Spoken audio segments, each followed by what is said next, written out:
Good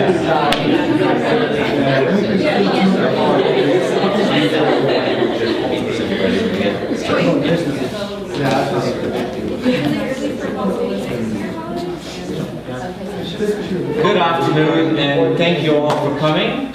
I have enormous pleasure in introducing our MTS speaker for today, Professor Duane Watson. And I say professor with a capital P because he was recently promoted to full professor at Vanderbilt University. So yet another feather on Professor Watson's cap. Professor Watson received his PhD at MIT, and he was a postdoc at the University of Rochester for a little while before he joined the faculty of the University of Illinois at Urbana-Champaign. And since 2016, he has been a professor in psychology and human development at Vanderbilt University, where he's been doing some very interesting work on language, discourse, speech, conversation, and what actually goes on when you speak and think at the same time. Go figure, right? More interestingly, I only learned last week that Duane is a science fiction author of significant repute. I have not read his book yet, but from how people describe it, and from his own knowledge of things, including trivia about Arthur C. Clarke at lunch, I know that this man knows his science fiction. So be sure to ask him questions about planets that you believe exist. But without further ado, please join me once again in giving a warm UC Merced welcome to Duane Watson. Thank you for that very kind introduction. My interest in sci-fi is just another way of saying I'm a big nerd, which is accurate. And thank you for having me here. Today I'm going to be talking about speaking for thinking, understanding the link between cognition and speech. But before I do that, I want to put in a plug for the Spark Society. This is a society that I've started with Ayanna Thomas, Alejandro Lleras, and Mimi Foxtree in 2017. It's a society to increase the presence of underrepresented minorities in cognitive science. We're just starting out, but we have a website. We have NSF funding. If you're interested in learning more about it, email me. This past, I guess a few weeks ago, we had our second meeting at the Psychonomic Society, which was really cool. We're going to have another meeting next year, and we're hoping to spread out to other conferences. We also have an online discussion group, so questions, let me know. All right, now for the main show. What is prosody? So prosody is not what you say, but how you say it. So this can include the rhythm of speech, intonation, where people place pauses, what words they choose to emphasize in English. And often this kind of information can be more important than the words people actually choose in language and conveying meaning. So for example, where you pause can be the difference between a lie, like you have a body like Adonis, and the truth, you have a body like Adonis. Funniest joke in the whole talk. Downhill from here. This is a little bit more funny. So the words you choose to emphasize can also have very subtle implications for meaning. This example comes from one of my favorite shows, Archer. I don't know how many of you are familiar with it. But basically the premise of the show is you've got a secret agent guy, Archer, and one of his colleagues is sort of a mad scientist kind of person who is sort of creepy and sketchy, and Archer says, what is it with serial killers and skin? Again, the context is somewhat complicated, but Krieger says, I'm not a serial killer. And then Archer says, wait, why did you emphasize serial, right? Sort of some other kind of. So prosody is doing all the work in these examples, right? It's conveying important information about the discourse and conversation. So I like to think of prosodic information as being metalinguistic in a sense. So prosody can convey a speaker's beliefs, goals, and intentions. Where you pause can provide information about syntactic and grammatical structure. It also provides information about semantics, pragmatics, and discourse.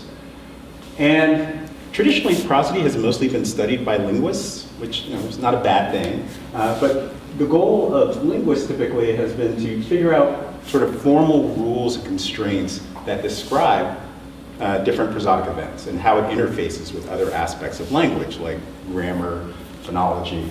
and so on. So for example, one of the claims in linguistics, which, I don't want to belittle it, it's true, is that words that are focused, so words that are important and convey high loads of information tend to be pitch accented in English.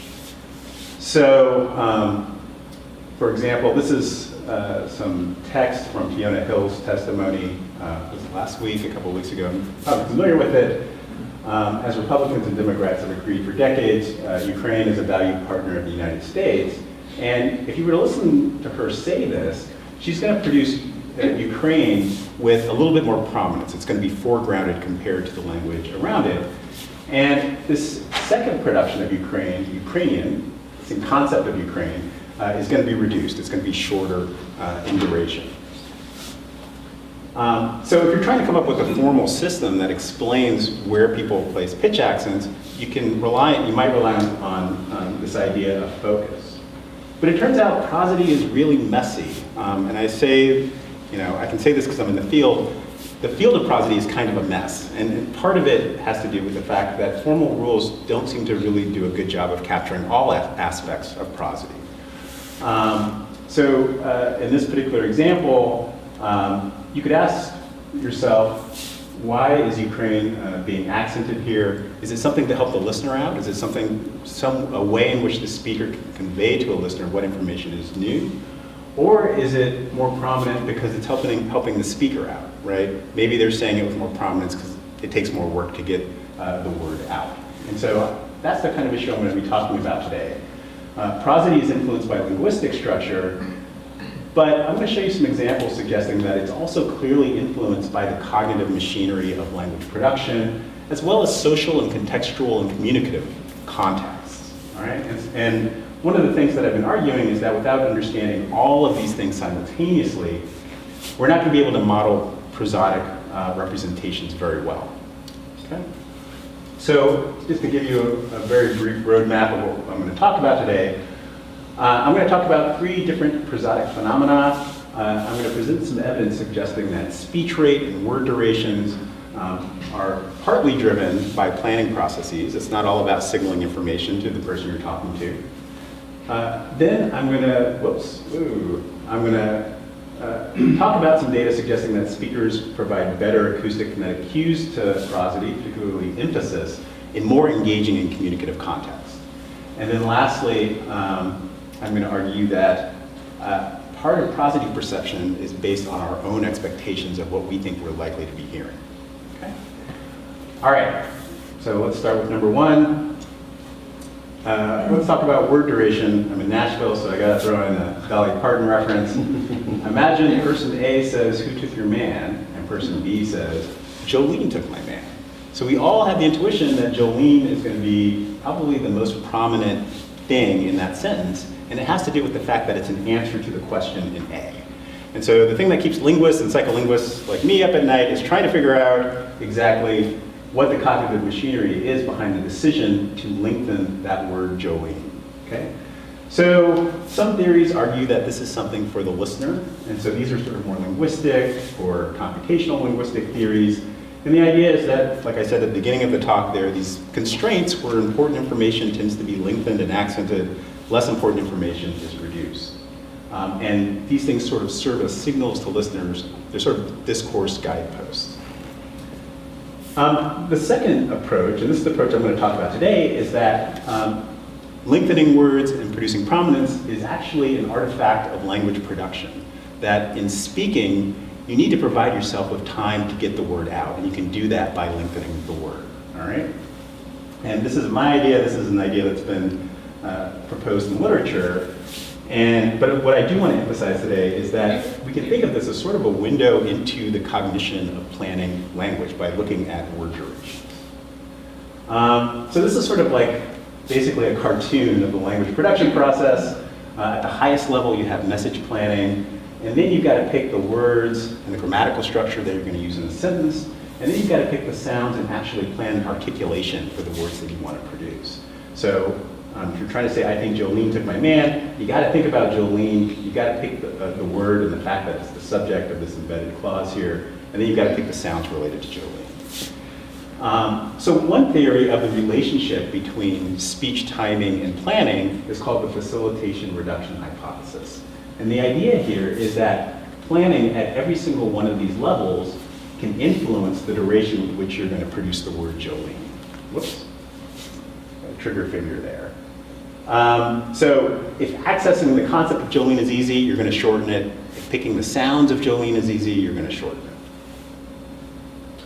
But this presents a puzzle. This is something that I've been puzzling over when thinking about these theories, is that if a speaker's already begun articulating a word, that means they've already accessed it. So what possible benefit could lengthening or shortening a word provide a speaker, right? So this theory never really made sense to me.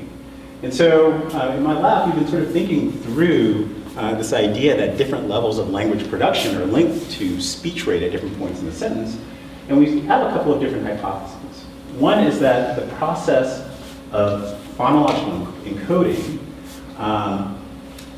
basically picking the sounds in the word, our argument is that that's related to word duration, but higher level planning, like conceptualizing an idea, picking the word itself, that cognitive process primarily occurs before the word is articulated.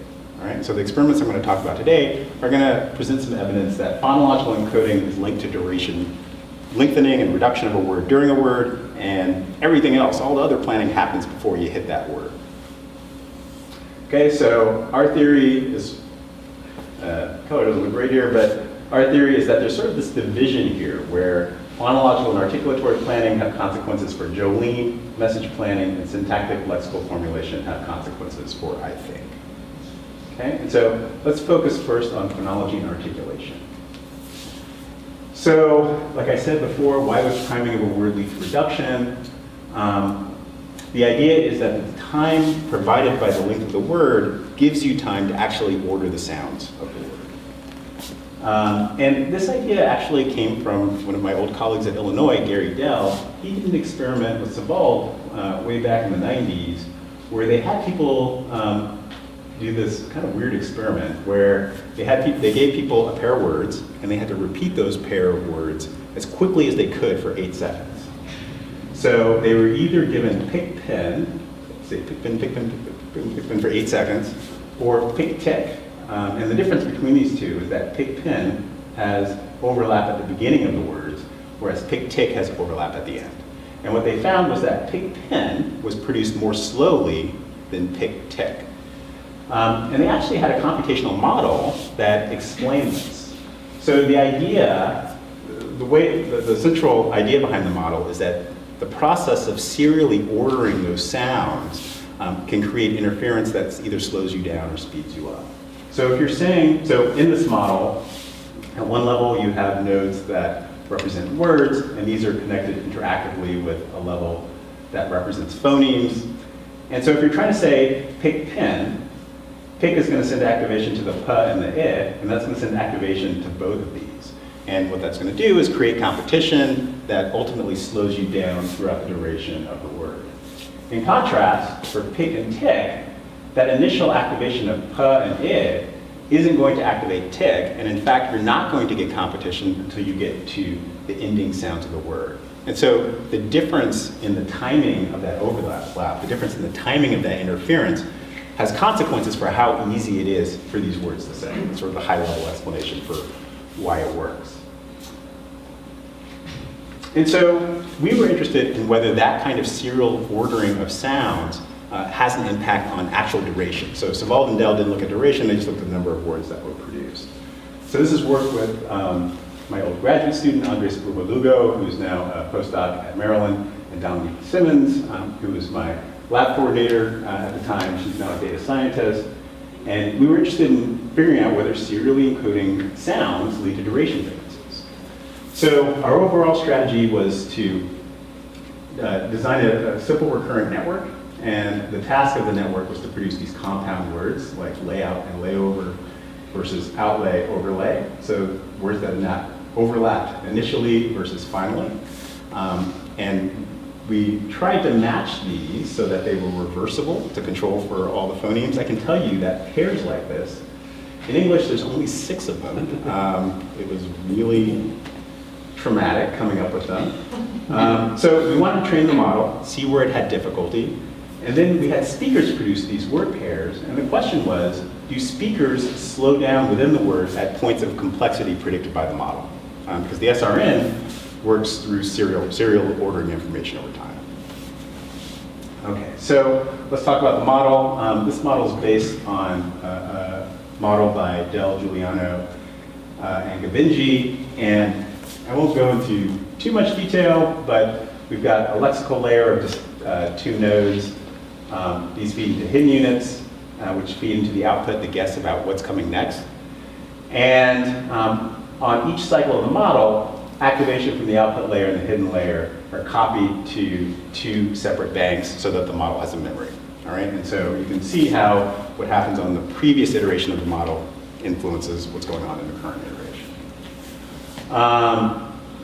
And we used an SRN because it has a memory, which is good. And we also, this allowed us to not make many assumptions about linguistic structure, which we thought was a feature. We really just wanted to see whether it was the serial ordering property that influenced the model's predictions. So this is a dead simple model. So the lexical layer, it literally had 2 nodes, layout and layover. So if you wanted to say layout, activation from the lexical layer goes to these hidden units, which feed to the output, which is represented by the 3 morphemes of the compound, and then a word boundary node. And if all goes well, lay is activated, and then the output and the hidden layer activation is copied to these 2 state layers at the bottom. And so in the next cycle of the model, hit layout again, continue saying it, activation from all 3 of these is going to feed into the hidden units. And then out is produced, right? And this continues until you get to the end of the word, all right? Very simple model. And if we look at how the model does after it's been trained up on layout and layover, on the y-axis here we have some squared error, so higher is more difficulty. This is the first morpheme, the second morpheme, and the word boundary. What we see is that, well, 2 things. Initial overlap leads to more error overall than final overlap, and overlapping morphemes elicit less error than non-overlapping morphemes. And none of this is surprising, right? The overlapping morphemes are more frequent, so the model's going to do better at them. The interesting question is, do humans slow down at the same points as the model, right? It is a question. Do speakers slow down at the same points at which the model predicts high levels of error? So we had subjects come in and do what I like to call the world's most boring experiment. We literally had subjects ask us at the end, like, why did we do this? We gave them these compounds like layover layout versus overlay outlay, and they had to do the same thing that subjects did in the subaltern del task, right? Repeat these as quickly as they could for 8 seconds. And because words have these frustrating properties like being different in frequency and having different intrinsic durations, we compared their productions of layover layout in all of their productions to the same word in a baseline condition where it occurred with a word that it didn't overlap with. All right, so that kind of controls for all these lexical properties that we're not interested in. All right, so this is not the data, this is the error from the model. I'm just putting it up to remind you what it looks like. If we look at the human data, you can see that it looks very similar, right? So initial overlap leads to sort of more slowdowns than final overlap, and the overlapping part of the word people are quicker on. So overall, it looks like this model that works because of serial order, errors determined by serial order in the model, seems to predict pretty closely where humans slow down when they're saying layover, layout, layover, layout. All right, so one thing you might be thinking is that this layover layout task is really kind of odd and artificial. And so one question we had was to see whether this generalizes, right? So do we see the same kind of effects in something that approximates a conversation? And so we used a paradigm in which subjects saw an array like this. We've got a speaker, an apple, a beaker, and a beetle. And one of the objects would shrink, and the subject had to describe it. The beetle shrinks, and then an object would flash. The beaker flashes. And we manipulated, and I should say this is work by Loretta Yu, who's also now a data scientist. She was a lab coordinator in my lab. We manipulated whether our target word here, beaker, overlapped with the prime word initially, like beetle, or finally, as in speaker. And we look to see whether we get the same sort of duration effects that we get in this repetition task, right? So on the y-axis, we have duration here. What we find is that in given trials, people are the quickest. In trials where beaker is completely new, they slow down a little bit more. In trials where there's initial overlap, so this is beetle beaker, people slow down the most. And for trials where beaker rhymes with the prime, it's somewhere between the new and cohort. So again, even in a context where you're not repeating words over and over, you said a prime in a previous utterance and now you're saying the target, you still see these lengthening effects. You still see this competition between lexical items that has consequences for the duration of words. So this is sort of a proof of concept, right? We've seen that these phonological encoding factors can affect between word durations, within word durations, and so it seems to support this idea that reduction and lengthening of a word is at least partially linked to phonological encoding. And this makes an interesting prediction. It predicts that if you repeat phonemes, you'll get reduction even if the lexical and message level information changes. And so one way to test this idea is to use words that have the same phonology, the same phonological representation, but are different lexical items, and we did that with homophones. So this is, again, work with Loretta and Cassie Jacobs, who's a postdoc at Wisconsin now. We had people do the same shrink flash task, but we made sure that the prime and that, the critical condition was two words, the delicious pastry pie and the mathematical symbol pi, that share phonology, but actually tap into different lexical representations. And the prediction is that if you say the pie shrinks and then the pie flashes, you should still see reduction here. So we did this, we ran this experiment. We've got our critical homophone condition. We also had a condition, sort of two baseline conditions where pi is repeated and pi is completely new in the conversation. And what we found was that you do seem to see a priming effect for the homophone condition. So it's not as reduced as it is when it's completely given, and it's not as lengthened as it is when it's completely new. It seems to be somewhere in between. And I have my own personal theories for why I think we get this in between duration that I can talk about if you want. Basically, I think when you're saying a new lexical item in English, you accent new words, and I think this reduction is writing on that accenting. Yeah? So how do you think this comparison is embedded sort of in, excuse me, in like a sentence that has meaning, translates to some of the examples I think like Safart and them did about like having the word pause, I think was the one that they used, and they showed that the duration of the pause, like animal pause versus like the actual pause, is different when you just say them by themselves, when you just give people like orthography to read. How much do you think, like, do you see a difference when you only give people a picture of a pie and a picture of pi, the mathematical symbol, like a duration difference? Oh, I see. When they're isolated. Yeah. Okay, that's a good question. So there is work, and I'm blanking on the name, but there is work showing that for homophones, you can get differences in duration, particularly if one is more frequent than the other.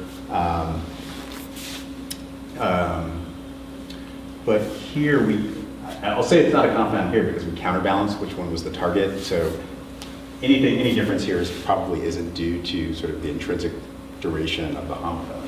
But you definitely see those effects, suggesting that there is a separate lexical representation that exists and has consequences for how you say words. That's a great question. And I should say, feel free to interrupt. Is it kind of like the difference between data and data? Is that kind of what we're describing now, or no? No, so we're talking about the pi and pi, right? So if I'm talking about the thing I eat versus the math symbol, right. the way you say those in isolation are going to be different. Based on the like significance of them in a context.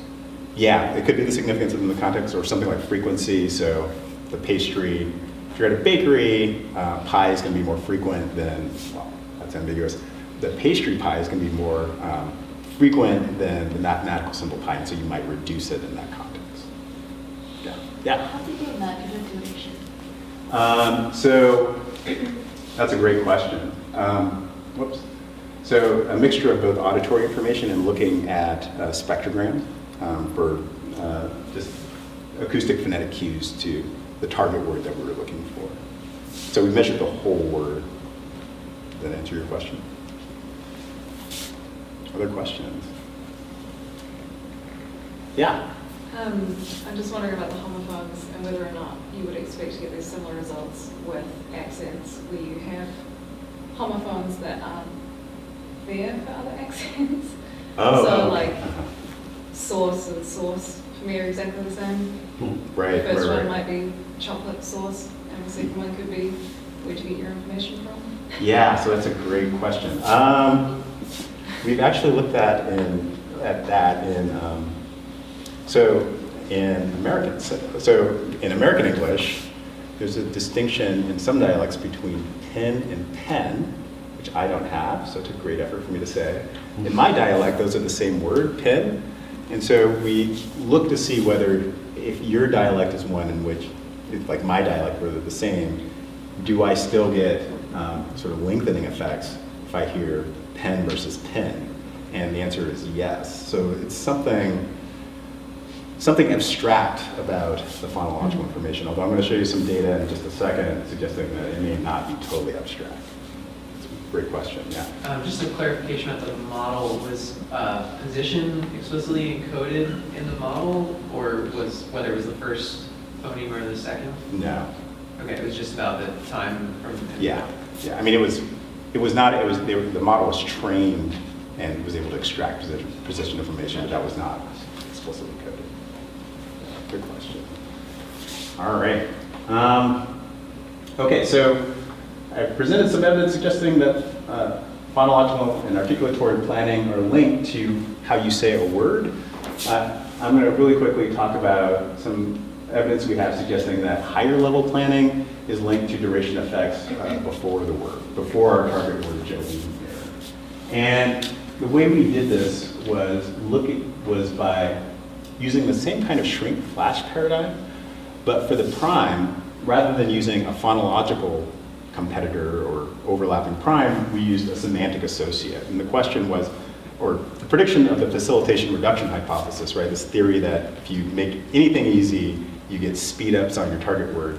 The prediction is that both of these should have similar effects on how you actually say the word orange here and camel here. All right, so in this experiment, again, same shrink flash paradigm. We're describing events. Here are the primes, a semantic associate. Here it's a phonologically overlapping word. And we looked at two things. The first is reaction time. So the time after the orange starts flashing to the beginning of orange. And what we see for semantic priming is that we get a priming effect where the unrelated word, which I haven't shown here, causes people to slow down their reaction time compared to the related word, right? Unsurprising priming effect. For the phonological prime, we see sort of a marginal effect of the speed up, but we don't see the same kind of effect that we see. Now, if we look at the duration of the word orange, for the semantic prime, we don't see an effect here. But for the phonological prime, we get the same classic interference effect that I showed you in the previous slides, right? So camel is longer here when it's preceded by candle than when it's preceded by something else. So we get a difference in the direction of the effect for semantic and phonological associates, but we also get a difference in where these effects occur, either before the target word or during the target word. Okay, so which we think supports this idea that it isn't all about priming makes everything easy. You see sort of different effects depending on what level of the planning system you're tapping into. Yeah? So I'm just wondering about the phonological priming there, camel versus candle. Like, are there situations where it's where it would be I don't know, beneficial to have like a more like mosaic sort of homophone, like can dull the verb phrase. Okay. Right? Like, I'm just wondering whether, like, how much of that phonological priming, like, you get if you don't, if there are things that are different, like the N, the sort of, the center consonant cluster is quite different. And is that kind of critical to this priming, or is it a better priming to have exactly the same phonological sort of pattern? That's a great question, and it's one I would like to answer. We haven't done the experiment where we've manipulated the kinds of overlap or the extent of overlap that you get between these two words, but that would be a really cool thing to model, right? To see whether features along a bunch of different dimensions have an impact on how you say the word. It's something I definitely like to do. Good question. So to conclude, phonological encoding seems to influence speech rate during a word because of interference. Higher level planning seems to be linked to speech rate before a target word. And I'm missing parentheses here. And I think that's evidence of facilitation. We don't see evidence for this facilitation reduction hypothesis. Instead, we see something that's a little bit more complex. And I do want to throw in a disclaimer. I don't think phonological encoding is the only factor in reduction. We know lots of things matter. But I do think we can sort of think about speech rate as a way to sort of have insight into how language planning works in real life speech. Tell you really briefly about some ongoing work we're doing now, looking to see what is underlying these sort of overlap interference effects. So interestingly, we only seem to see reduction of our target word when the prime has been articulated out loud. So this is an experiment we did in which subjects either said the hat shrinks or they mouthed the prime, and then said the hat flashes, the hat flashes.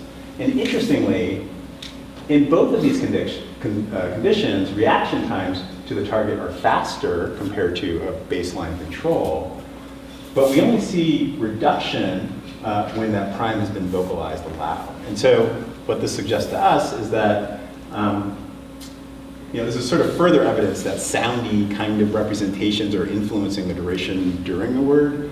But it's possible that some sort of feedback is influencing our articulations in the moment. So if that phonological thing is out in the world, it leads to reduction. And in fact, when someone else says the hat shrinks and then you say the hat flashes, you see reduction. Again, pointing to having to have that phonology or articulation out in the world to get reduction. We see the same effect for lengthening. If you mouth the camel shrinks, you don't get lengthening for camel. If you say it out loud, you do. Again, further evidence that it has to be out in the world. And interestingly, these overlap effects seem to be linked to acoustic phonetic similarity at a very sort of acoustic phonetic-y level. So it turns out, and this is an experiment with Brett Myers, who's now at the University of Utah, you say the camel shrinks, the candle flashes, you get more lengthening of candle than if you say the canoe shrinks, the candle flashes. And the difference between these two is in rhythm, right? So here, the prime and the target's rhythmic structure match, and here they don't. And critically, you get more lengthening than you would if you didn't have any sort of phonological overlap at all, but it's not as much lengthening as you see here. So again, this points to something having to do with the sounds being out in the world, influencing your planning processes in the moment. And the closer that matches, the more effect it's going to have on your articulation in the moment. So we're interested in the mechanisms that guide the ordering of a word sounds. Okay, any questions before I move on? Yes? In one of the first studies you talked about layover and lay out, and overlay and outlet. Does it matter that you're using these compound words as one word versus if you had the participants do basically the four words lay over, lay out versus lay over, lay out? That's an interesting question. So the reason we chose compounds was because it was easier to teach undergrads how to label them, because you've got these nice big morphemes. I think you'd have to, so the prediction would be that if you had lay over, lay out as individual words, you wouldn't see lengthening, right? You'd get completely different duration patterns. That's cool. Yeah, I think that is, yeah, I want to do that. Yeah. I like your description of the acoustic phonetic information being out in the world, such that even if it's another person who said it, you'll get the reduction or the lengthening. What do you think would happen if someone had headphones on with really loud white noise, and they're actually saying it in the microphone, but they just can't hear themselves? Yeah, so we did that experiment. I wasn't going to talk about it because it kind of messes up my whole nice story here. So we did this experiment with some friends of mine in hearing and speech sciences, where we had people wear headphones. They listen to noise, speaker babble, and what we found was that when you do that, then these lengthening effects come back. So even though the person can't hear themselves, having produced it out loud still gives you reduction if it's the same word, or lengthening if it's different. And I think, and this is what we say, this is one of these papers we wrote where we were like, we were totally wrong, but we got to speculate about what we think might be happening. And I think, obviously in speech there's these sort of feed forward and feedback connections, and you probably downweight and upweight them depending on contextual information. And that may seem like a cop-out if you say context, because it could be anything, but I think that literally is what's going on. You know that you don't have that feedback loop, and so you're going to rely on your feed-forward networks to kind of guide you through the word. Yeah, good question. Okay, so now I'd like to tell you a little bit about speakers producing acoustic phonetic cues to prosody in context, and how that might be modulated by communicative intent. So I want to sort of take a step back a little bit and point out that there's two big questions in prosody. So we know that acoustic phonetic or acoustic prominence emphasis conveys important information about discourse structure, information structure in languages like English, German, Dutch, Swedish. So one question is, how do we characterize these contexts? Like, how can we predict where people are going to place pitch accents if we want Siri to do that or understand it? And what are the acoustic correlates of prominence? And this has been a particularly hairy question because it, depending on what lab you go to, how emphasis is detected varies. So some people say it's duration of a word, some people say it's pitch of 0, some people say it's intensity. And the field, I would say, has been really sort of burying these questions for about 30 years without coming to a conclusion. And I think this is in part due to the kinds of methods that are typically used. So some folks like to use lab speech and referential communication tasks. And these are the kinds of tasks that I just spent the past half hour telling you about, where you bring people into the lab into these controlled contexts. And they're really nice because you get fine-grained acoustic phonetic control. But they're, this is not a real conversation, right? The communicative stakes are low. They're compelling, they're minimally compelling discourse contexts. We have this phenomena that we call, I won't tell you what we call it, but it's typically sort of an undergrad subject comes in who's male and just kind of sits there and doesn't produce any prosody at all for us to measure. And so these kind of tasks don't really sort of elicit these sort of naturalistic speech. The other approach has been to use speech corpora, right? You go through, you pull out words by information structure or frequency and try to map those on to acoustic phonetics. And the nice thing about speech corpora is that they're natural, they're goal-oriented conversations. We have very little control of their content, and I'm a psychologist, I like control. So the result is a large disagreement about discourse constraints and acoustic correlates of emphasis. And one of the things that I have been arguing is that, unlike other aspects of linguistic representation, although I'm willing to say that these things are important too, in prosody, speaker engagement is really, really important. There has to be communicative context, there has to be goals, there has to be the presence of a listener, because it's such a meta-linguistic tool in our toolbox for conveying subtle forms of information. So in this experiment, our main goal was to convince the field that we're doing our experiments wrong and we really need to pay attention to communicative context. So we developed two different tasks to explore speaker engagement And we manipulated the target word's informational status for both words. So the information status manipulation was pretty standard, what you'd expect. We had conditions where we expected people to produce emphasis. And the way this worked is subjects produced color swatches, and we manipulated, this is the prime color swatch, and this is the target. And our target word was always the middle color, so pink in this example. So in the contrast condition, it contrasted. It was the only thing different between the target and the prime. In the novel condition, it was completely new. And in the given condition, it had been produced before. And critically, we don't expect any kind of emphasis here, and we do with both of these. So for our engagement manipulation, we manipulated engagement. We had a low communicative context and a high communicative context. The low communicative context, or non-communicative context, was one in which we had a subject come to the lab, and these colors would show up, and then they would produce them. I lied before when I said the other experiment was the most boring experiment. This was really the most boring experiment, and I will have some audio here.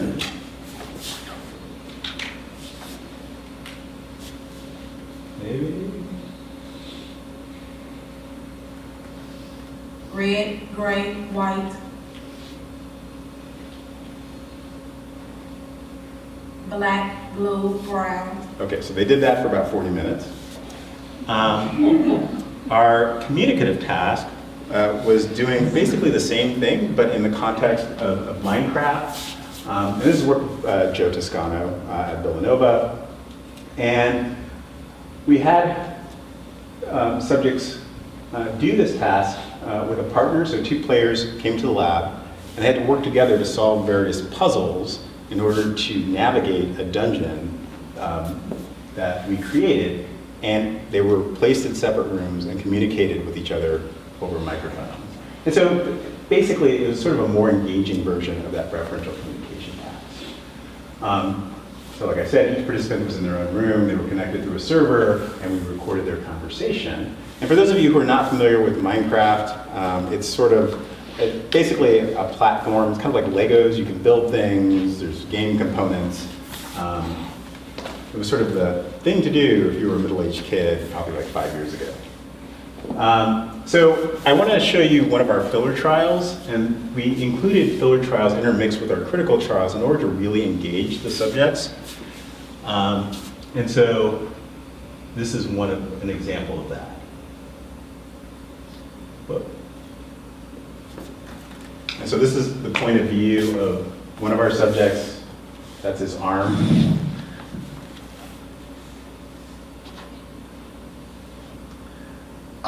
There's a bunch of glass down. Oh, it says send the train here. Okay. There's a little train beneath me, and I'm just watching it go in figure eights. So could you hit the green switch? Partners through the window.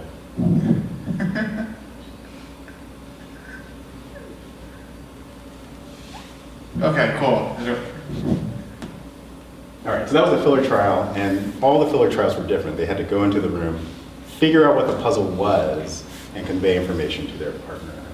Now, our communicative target trial, you can see, is functionally similar to the non-communicative task. So you have this subject who's going to see these color swatches and has to describe it to this person who has to push the combination in the right order in order to open the door. Whoop. So let me show you that, an example of that.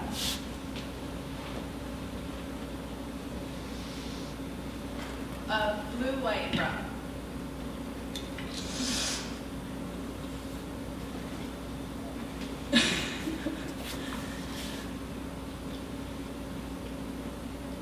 Okay, green, gray, pink. Okay, so, and then the subject pushes them the right order. I won't show you that. It goes through. So, just to remind you what the conditions are for both our communicative and non-communicative conditions, we're interested in how people say pink in all 3 of these, and we're going to look at 3 things: duration, F0, and intensity over the whole word. So this is duration first. So on the left side here, we have the low engagement task, and on the right, we have the high engagement task. And you can see that overall, people speak more slowly in the more engaging task. And interestingly, you still get the kind of the duration effects that you would expect in both tasks, right? So here, when pink is repeated, it's shorter than when it's novel or contrasted. And you get the same effect here in the high engagement Minecraft condition. This interaction is significant, suggesting you get a bigger effect in the more engaging task. But it's there in both. And I thought this was interesting because it suggests that maybe some of this duration effect is what I talked about at the beginning of the talk, right? It's sort of automatic even though you're producing this really unengaging speech. For intensity, there's no real difference here other than people are just generally louder when they play Minecraft. But the real interesting result is F0. So if we look at the range of F0, so the difference between the peak in pitch and the low in pitch over a word, there's no difference between these conditions in the low interactive condition. But in the Minecraft task, we see that people do differentiate this focused given condition from the new and contrasted condition. And what I think is interesting about this is F0 is probably the most controversial acoustic phonetic cue in terms of signaling emphasis. And I think what this suggests is that the task really matters in determining whether your speaker is going to produce this cue or not. So prosodic cues are highly dependent on referential context and the discourse goals of the interlocutors. And we have the tools to manipulate information and importance to build a more comprehensive theory of prosodic prominence. Now, often when I present this to a group of cognitive scientists, they're like, well, so what? Obviously, if people are playing Minecraft, they're going to be more communicative than if they're not. But this is not how the field approaches these questions. We design these boring referential communication tasks and then draw these sweeping conclusions. And so the point of this is to show that it's super easy to program Minecraft, mazes. My kid does that. So we could be using more interactive tools in trying to elicit speech that's more natural, and then actually make generalizable conclusions about how prosody works.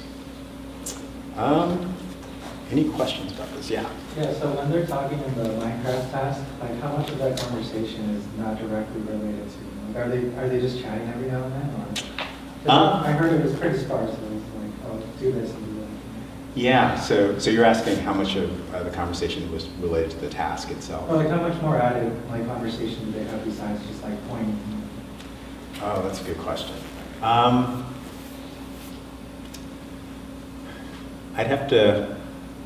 I won't answer that because I don't know how I would quantify it. I mean, people were definitely more engaged, they talked more, and so they said more than they would in the boring task, but some of it was like, okay, go here, go there, and it had nothing to do with what we were measuring, but reflected the task itself. Because then I can see another level of people, like for example, like when people are online gaming or they're streaming and it just becomes like a party, maybe like this party level of naturalness. Now you're just like saying a bunch of silly things, and maybe you just force them, like, you know what, like, here's your task, but like you make it so that they almost forget about it and they're just like having a party. Yeah. That's a good point. So it could be that, although I will say that if we find better acoustic phonetic cues to prosody, the more social it is. I think that kind of goes towards our point, right? That you can't decontextualize this. So the baby to bathwater ratio is too high. Yeah. I just wanted to clarify something from the previous section. So the homophones, pi and pi, you saw lengthening or reduction? We saw reduction for homophones. Okay, so that fits the given pattern. Yeah. Okay, that's interesting to me because that's full phonological overlap. Yeah. And in that case, it's facilitating your production, whereas if you have partial phonological overlap, then it's making it harder. Yes, which is great because that's what the model would predict, right? You don't have this, you're activating, so you get interference, so you're activating both of the homophones, right? But they're sending activation to the right answer, to the right phonemes. And so consequently, you don't have this battle that's going to cause you to slow down and create interference. Gotcha, thank you. I actually have a question on the last one as well. It's a follow-up to the next part of it with the canoe example. So I'm just wondering how quickly those stimuli were presented to each other, because the question that Ben was asking was making me think of, these are like pretty local phenomena, but there are things like vowel harmony, there are long-range things that I'm just wondering if in that example, something like vowel harmony could have been activated because they are looking at the things so closely to each other, or if there's separate stimuli where that's less likely. That's a good question. So it kind of depends on what you mean by close. So temporally, they see the thing, they say it, then they see the next thing and say it. So time-wise, we're talking like maybe 3, 4, 5 seconds in that range. I'm just kind of estimating. But in terms of language, maybe they're closer because there's not much intervening material. I'm definitely interested in this question of how long these priming or interference effects last. I mean, presumably they need to be short-lived so that the system doesn't blow up from like everything you've said in the past. But I don't have a definitive answer for it. Yeah. Did you find that when you use these highly incentivized games that reduce some of the individual variability in terms of the different types of things? I'm just curious from my own research. Yeah, that's a good question. I'm trying to think if I have data on this, and I don't think I do. Well, I can say in terms of, depends on variability at which level. So the differences between conditions were greater, and in fact you can, but in terms of individual variability, I just want to say, anecdotally, I would say there was probably more variability in Minecraft because people were just kind of like talking, whereas in the Bourne task, it was these sort of like monotone descriptions. But I'd have to look at the data to actually back up the statement. Yeah. For the participants in the Minecraft game, did you filter out the beginners or advanced gamers? Yeah, so we had some older adults in that experiment, and we quickly realized that we could not include them because they just couldn't even move the guy around, the avatar around. So we basically kind of settled on using just college students. We didn't control for experience in the game, but we didn't really notice, other than those early cases, that people had much difficulty maneuvering around. But you might expect people who have less experience to be more communicative because they need more help, or might be more in the moment. I can imagine that being a manipulation. Okay. So I guess I have 5 minutes left. Should I try to do the last bit? Okay. The last bit is very short,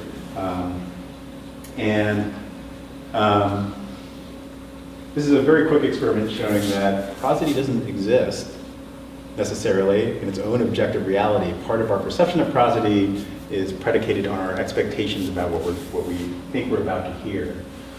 So I'm going to switch gears. So I've been talking about emphasis and prominence. Now I'm going to talk about pausing, also called intonational boundaries. Intonational boundaries are typically, they correlate with a drop in pitch when the boundary is occurring, lengthening of the pre-boundary word, and there's usually a pause, but not always. Sometimes you don't get a pause, but you perceive one subjectively.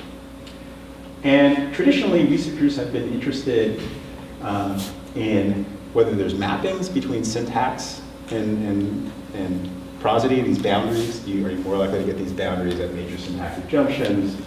And this is the domain of theoretical linguists. Psycholinguists have mainly been interested in, can we use prosody to figure out the syntax of a sentence or get to meaning? So it's sort of a tool to figure out what the underlying structure of a sentence is. So if you have an ambiguous sentence, like I know the daughter of the colonel who was on the balcony, the sentence is globally ambiguous, right? So either the daughter is on the balcony or the colonel, you don't know which.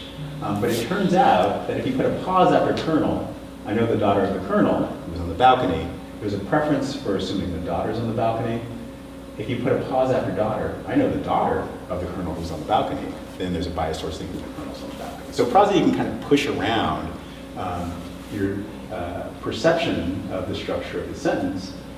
And there's this kind of assumption in the literature that the relationship between prosody and syntax is unidirectional, that you get the prosody kind of for free, and then you use that to figure out what the syntactic structure is, like in the previous example.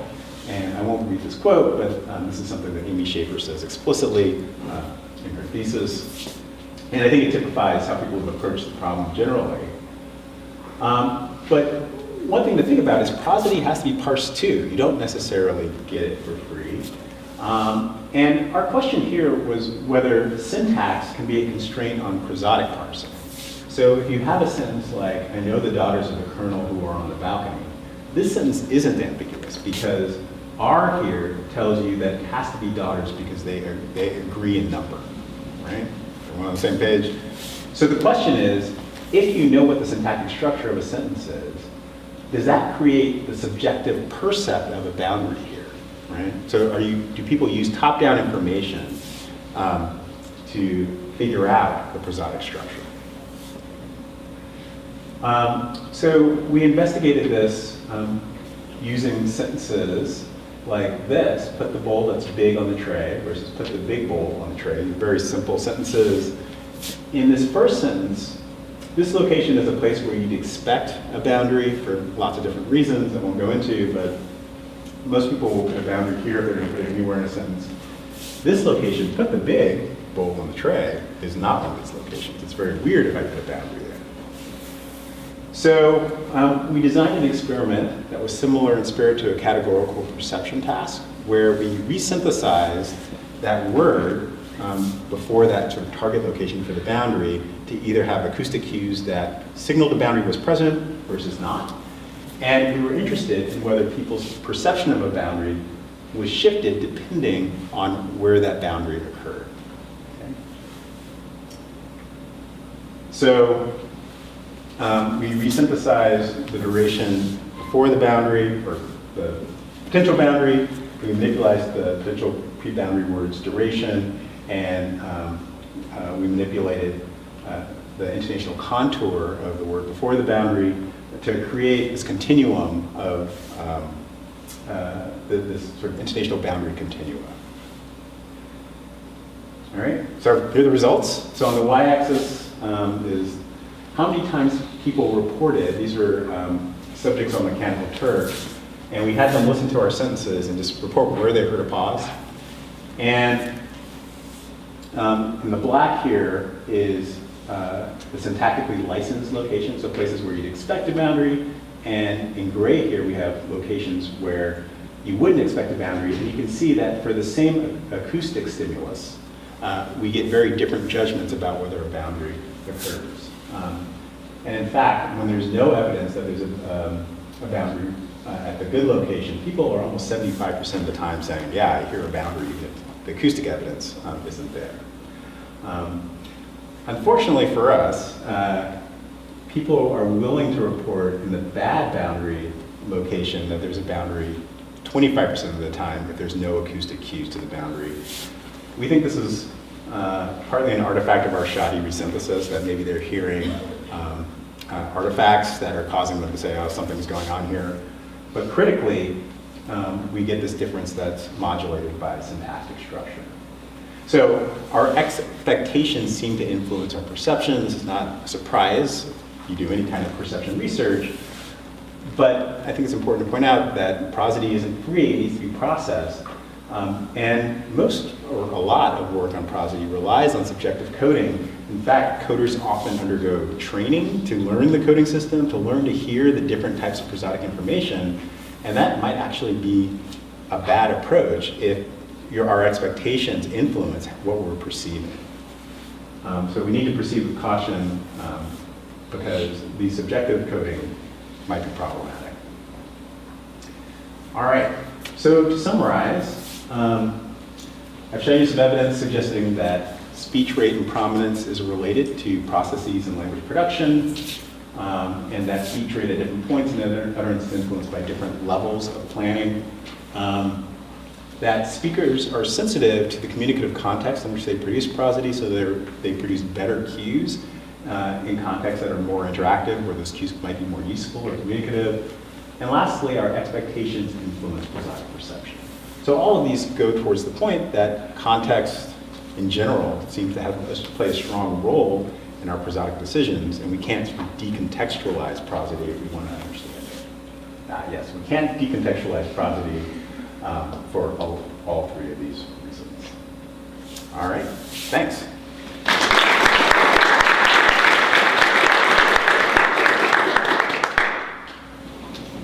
We have time for questions, starting with questions from students first.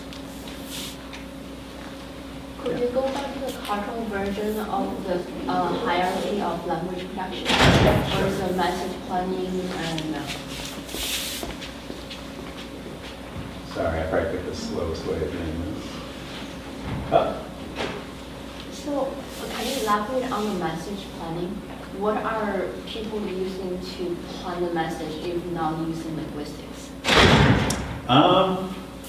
Well, I don't want to say that people aren't using linguistic information at these stages. I mean, clearly linguistic information has to be planned in order to produce the utterance. My point is just that it's the mechanics of this planning process that has consequences for your rate of speech as you go through the sentence. Does that kind of answer your question? So I don't want to say that linguistics isn't involved in this part. So, because there's a hierarchy, so would you say they're parallel somehow with each other, like they're happening simultaneously? Yeah, so I think there's a lot of evidence that people aren't doing this serially, that in fact there are these sort of parallel streams that you're planning your message, but then you're also kind of, once you do that, you shunt it down to lower levels to get that processing out of the way. Now, so a related, I think the subtext of your question is it possible that we see leakage of all of these things throughout the sentence, kind of, maybe? Is that kind of what you're saying or asking? If I was, do you have an answer? Yes, I think it's, I presented this as sort of a hard boundary between phonological encoding on the right side of this word boundary here and everything else on the left side. I think it's because the system is interactive, I suspect you will see, some effects of message planning and lexical formulation later on. But really, the argument I want to make is that most of the effects on duration are going to be due to these low-level phonological encoding processes, and most of the effects before the word are going to be due to these higher-level processes. Because the system is interactive, I mean, there's lots of evidence suggesting it is, and because it's interactive, you're going to see continual effects, sort of residual effects, as people speak that sort of linger on in the system. Yeah. So this is a perfect slide for one of my questions. Like, if you have something like phonology and articulation towards the bottom there, but then there's some activity like improvisational, multi-syllable rhyming, do you think that the structure that you're trying to fit there becomes part of the message planning then? Yeah. Or is it somehow like existing diffusely in this lower level? That's a good question. Maybe syntax. I'm not discriminating. Yeah, well, it could be that, I mean, sort of what you're describing is sort of a higher level planning, right? And but you may or may not have sort of like when you're writing, you may have awareness of what the higher level planning is. Yeah. But the more sort of conversational it gets, or improvisational, the structures may exist, but you may not actually have planned them out. Yeah. That would be super interesting to look at. I mean, it'd be sort of like one of these sort of expert novice experiments, right? I mean, you could look to see whether the kinds of effects you get with someone who does what you're describing differ. Like, so maybe you start seeing sort of phonological effects earlier, even though they're not consciously aware of it, because they have to plan it out ahead of time. You might see earlier effects than you would for someone who's a novice. both in the context of actually producing these sort of multisyllabic production, but maybe also in sort of everyday context. Maybe this changes how they articulate speech generally. I think that'd be super interesting.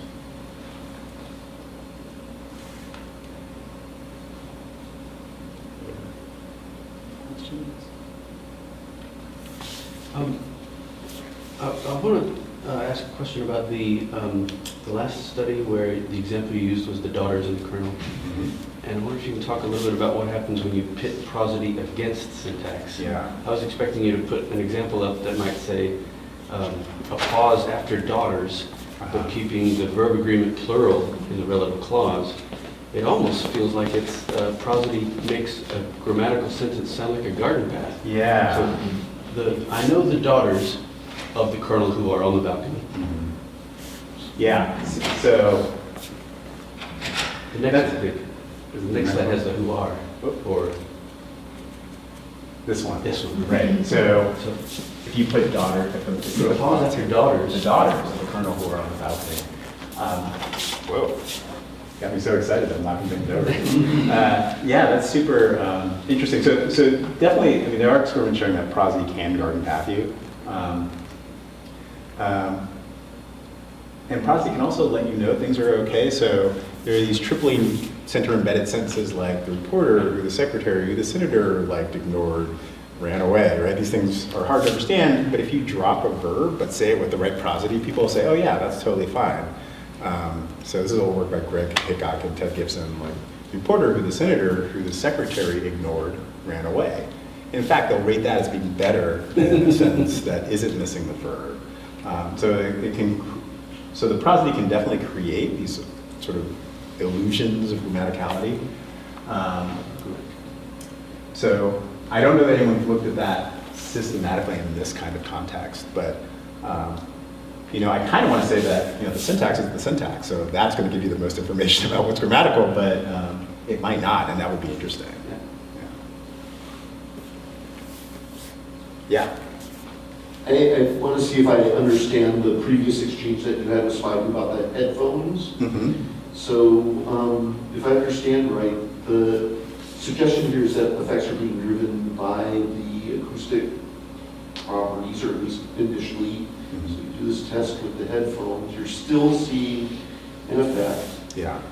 Why does that not just argue that the effects are largely driven by our motor things that maybe are not necessarily controlled by the mouthing condition? Because I doubt that mouthing and vocalization have exactly the same motor plan. Yeah, so I was going to point to the mouthing, but I guess now I would point to the fact that when someone else says the word, then you reduce it, and if someone else says the overlapping word, you lengthen.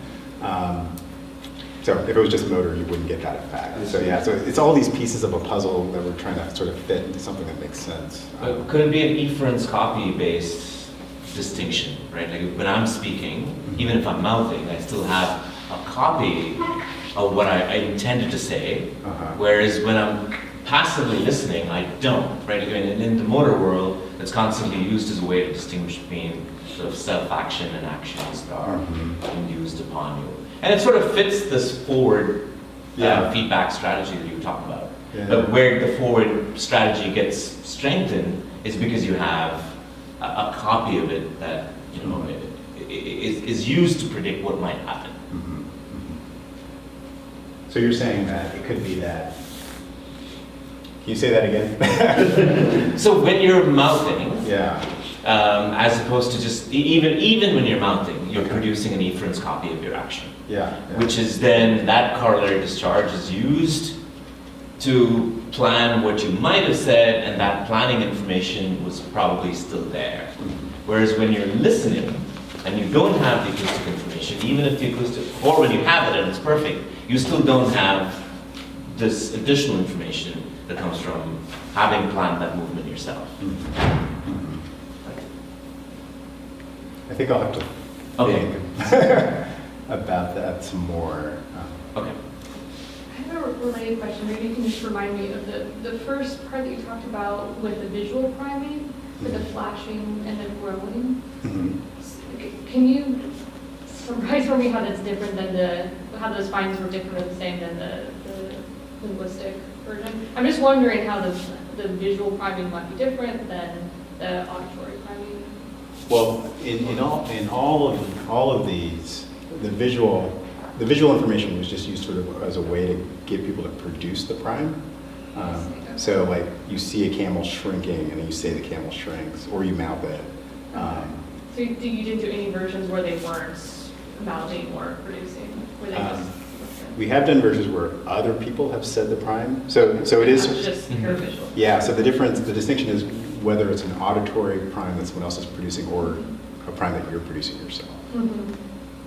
Yeah, I'm wondering if there's no, like how that would fit in if it's no intent to produce, but you're understanding the visual information. Oh, I see. So you just see it.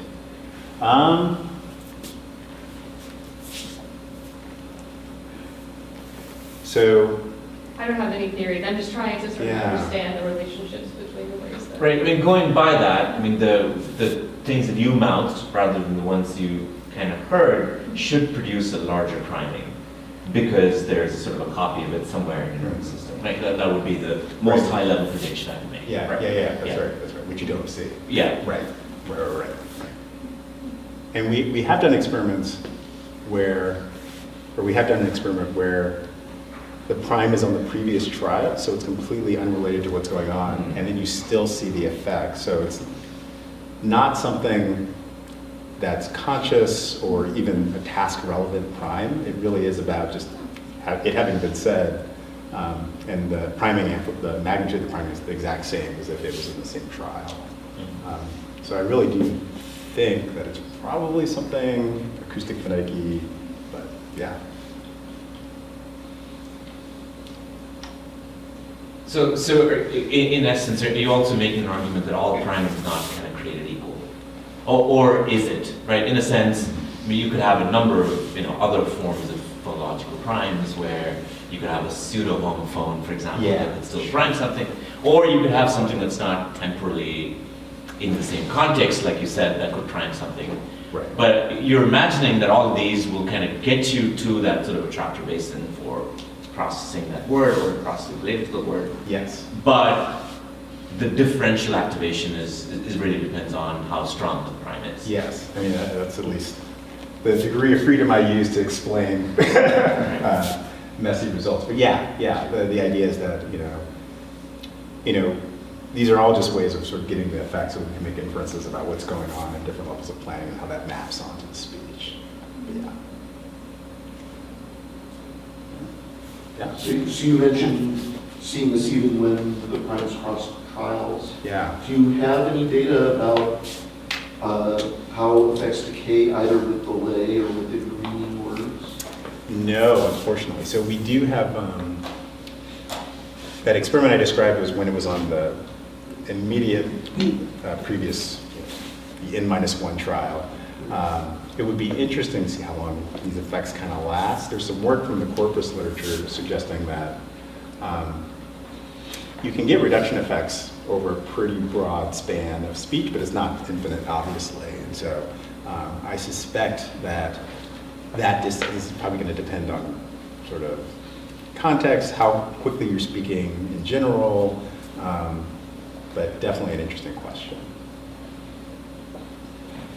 Yeah, Bruce? I was trying to puzzle through this half-baked thought about what you just said about the N-1 trial. So if you're getting these reduction and lengthening effects, even if we're across trials, I'm trying to put that together with, let's study this in context piece, because even if you're doing that lengthening because of production-related processes, if you're talking to someone, right, given a new information, it's going to be like extracted by the listener. So do you think that would still happen if we're now across conversational bouts? Like we were talking about Dave, but now we're talking about something else, and I have repetition of words. I'd be a terrible speaker if I was still doing this, and I think they're really confused about what we're talking about. So how do you think that might morph as you put it in a conversational context? Yeah, so that's a great question. I guess I could say two things. One is maybe I'll just say one thing. I think there's a lot of different factors that affect duration. And so, for example, in that homophone experiment, I talked about pitch accenting and then also duration, these duration effects. I suspect that people are going to reduce given information just because it's kind of like what you do in English if you're talking about something that's repeated. And that's going to happen independent of phonological encoding priming. And in fact, the effects that we're talking about are on the order of about 20 milliseconds for lengthening. And these aren't huge effects. We've got to run like 50 subjects, 30 items. So I think in terms of an actual conversation, these things are so small. I hate to talk about my own effects being so small, but they're so small that they probably have very little consequence for communicative intent. If you're talking about something like pitch, like in that Minecraft experiment, I bet that's doing a lot more of the heavy lifting in terms of conveying information. And in fact, we've done some eye tracking studies where we resynthesized duration and pitch independently and found that manipulating pitch has a bigger effect on people's interpretation of sort of discoursey information than duration. In fact, duration doesn't really do anything. But yeah, it'll be interesting to see how all of these factors, because we know so many things affect duration, especially in English, how these things all fit together and what the consequences are for actual communication.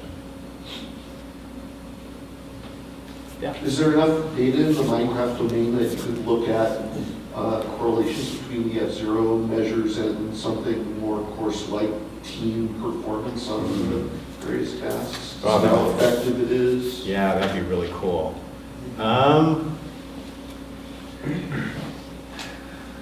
I don't know. I think if I were to do that, and I think that'd be a really cool thing to do, I'd probably design the experiment a little bit differently so that we could easily evaluate performance. But that would be really neat to show that, the fidelity of the acoustic cues maps on to actual performance. I would be super excited if that were true.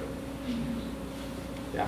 So I just had an interesting idea in terms of like speaking with it, right? Let's say you have the same Minecraft experiment, but now you told the participants, hey, and you have some sort of way of training them, like every time you talk, you have to do it really fast.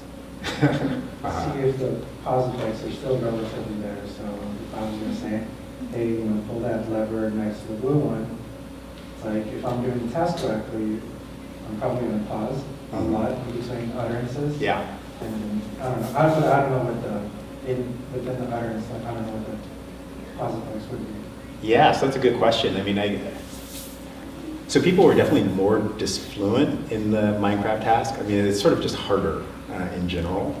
And I suspect that if you put pressure on them, I'd probably go back to this idea that you probably see the same duration effects that you see all the time, but the F0, these sort of more communicative acoustic correlates might disappear if you don't have time to really kind of plan them fully.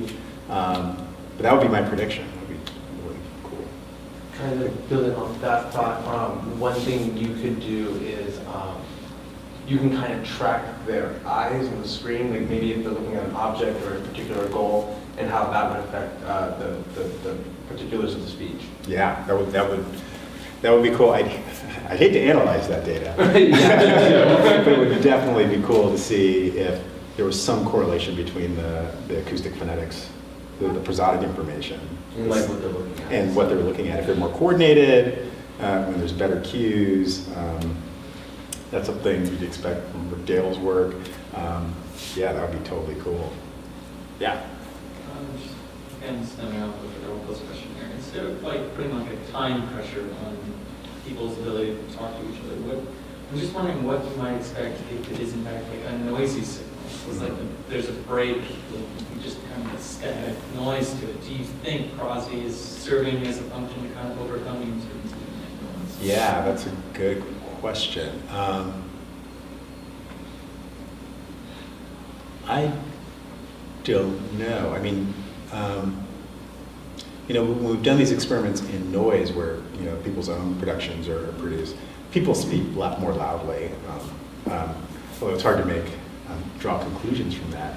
But it'd be interesting to see whether people rely on acoustic phonetic cues that are more resistant to disruption from, random dropouts. And I'd have to think about you'd have to think about how acoustic phonetic cues unfold over time, which ones are more sort of punctate, like intensity is probably more, punctate, quicker to sort of transmit than something like F0 where you've got to integrate over time. But yeah, that would be interesting. I'd have to think through it to think about the consequences for that would be, but it'd be interesting to see how people's behavior would change. Right. I mean, just kind of getting at the very beginning of the talk, it's just like what is kind of the functional role that it's playing? It's like, is it for the listener or is it for the speaker? It's just like I'm just wondering, is like there might be like some form of like methodology that could actually like Yeah. outcome. Huh. Yeah. Although, so the problem in this area in all of language is that things that are hard for listeners tend to be hard for speakers too. So if you're in an environment where a listener is likely to need a cue because of distraction or random noise, that's probably going to be disruptive for the speaker too. And so they might change their output in order to facilitate production. So in order to answer that question, you really have to find things that are bad for the speaker but make things easy for the listener. And then if the speaker does change what they do, then you can say that that is sort of an audience design effect. I think about this a lot because my wife is more on the audience design language spectrum, and I'm more on the, no one does audience design. So we've had arguments about this. And I won't relive with you here. Yeah. I'm just wondering if you think there are any similarities between the sort of duration reduction you're talking about here and like vowel reduction. I guess I think of it as happening at like sort of a big, larger time scale, maybe, but like the going from something like department to department to department, like you got this. I mean, you could have to see a person do it, but like more likely you're going to see groups of people sort of gravitating this way. Yeah. So, I mean, I think fundamentally it's probably kind of the same process, right? The places where you see an individual speaker make the choice to say chimp instead of chimpanzee, for example, I'm thinking of some work out of Ted Gibson's lab, are the same places where people tend to reduce the literal duration of a word. And these are usually contexts that are where that target word is highly predictable. But I think the difference is where in the system that's happening. So if it happens at the stage of lexical access, if you sort of, so if you're ripping through what you're saying and facilitation happens at the stage of lexical access, you might say chimp instead of chimpanzee. If it's happening at the phonological encoding level, you may reduce it in terms of duration. So I think the same, I guess the more coherent way of saying this is, I think it's the same sort of computational processes that are going on, but just at sort of different levels of language planning. But are you talking about like just sort of community-wide choices in how you produce a word, language change, or are you talking about the fact that you get vowel reduction in certain contexts for an individual speaker, but not in other contexts? I was sort of talking about both. Oh, okay. Okay. That was kind of an ambiguous question. Yeah, okay. Yeah. I'm wondering what cross-linguistic analyses might say to these sorts of things. I'm thinking about things like, is this really about lexical items? If you looked at languages where you had really long, in terms of number of phonemes, lexical items, how would this change? Or even radically more so, something like ASL. I don't know, have you thought at all, or is there interesting data looking at this cross-linguistically? Yeah, so there is some work. I had a student, Duane who did these string flash experiments in Korean and found the same kind of reduction that you see in English, even though in Korean you don't use pitch accenting the way you do in English. And we saw other stuff going on in F0, which I won't go into. But I think the hard prediction of this theory is that every language you've got to do phonological encoding, and so you should see the effects. And they should be on duration. So it's really easy to prove me wrong. You just got to find a language where this doesn't happen. I'm happy to be wrong. Yeah. Thanks. sort of related to that point, do you think you could design a language where this wouldn't happen? Like an artificial language? Yeah, well, okay, so I don't think you could. So there's a guy, Carlos Gusenhoven, who argues that lots of prosodic events are the result of sort of co-opting our natural physiology and sort of making sort of lexical or linguistic signs out of it. So the reason, and he points out that across languages, if you see sort of acoustic prominence marking important information, it's always prominence. It's never reduction marking important information. And his claim is that the reason that is because things that we talk about and that have high information load or low unpredictability create this sort of natural tension physiologically. And so we articulate them more strongly, and the language has sort of used that and sort of run with it and sort of made it more exaggerated. So his prediction would be that no, you wouldn't, like, it would be difficult or impossible to learn a language where it's sort of the opposite, where you get reduction to signal important information, lengthening to signal given information. It's an empirical question. Do you have a question? Yeah, I have a kind of case in mind, but I can't think of an example, so I'll just try to express it. So if it's about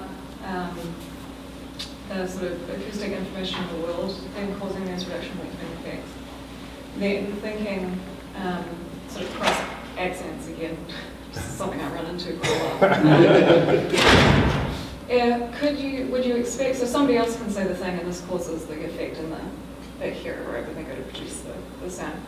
Would you get that if somebody said something that's a homophone for them but wouldn't be for you, right, or vice versa?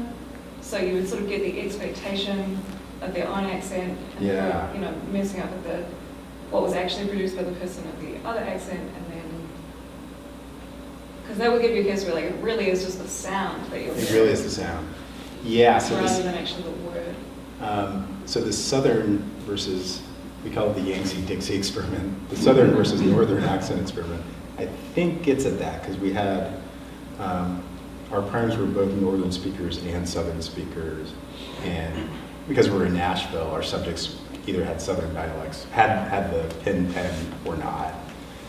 And we found the effect independent of, I'm trying to think, if we had the condition that you're describing where it's a homophone in their accent, but not in yours. So for me, saying pen and pen, same thing, does that cause lengthening when you say pen?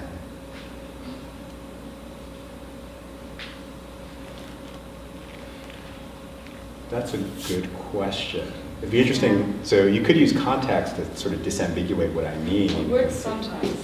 What's that? I've produced a lot of homophones and New Zealand English accent that confuses Americans. Right? So sometimes context helps, but sometimes context doesn't help. Right. And they just sort of get stranded on this island of I don't know what. not comprehension. So I just don't know. Yeah. It's true. Context doesn't. Like, I once asked a research assistant for a pen, and they're like, "Why do you need a pen?" I was pointing at a pen. If I said those differently, so context didn't help. So yeah, it would be interesting to look at that. Maybe design an experiment where it was completely unambiguous. See if you can see the same effects. Yeah. And also could be cool to add to that experiment what sorts of accent changes are happening that are related. So like whether it's vowel reduction or some other kind of, like whatever the map is from the standard language to the accented language would be really nice to know, because then you can figure out if those changes are ones that are natural to the language or are ones that are more relevant because of the language the person is coming from. Do you know what I'm saying? Or not necessarily the region that they're coming from. So like if you have English, and someone speaks like Thai or something, Mhm. if the phonology of Thai is going to affect the way that they do, they kind of transition and Right, speak right. sounds. Uh-huh. And same, even if you're coming from a country that is like not speaking a different language. So, yeah, I don't know, I just ended up rambling. No, Instead of no, saying anything useful. So you're saying whether people use sort of their knowledge about the speaker's phonology in general. Right, well, like, I don't have a good map of other people's accents in my head. People who, for example, do accents well, clearly do, even if they can't articulate it. And Yeah, so like, yeah. they might have the expectation, or like if you listen to a lot of Russian speakers, you sort of have that mapping and might have this expectation where it can be social there.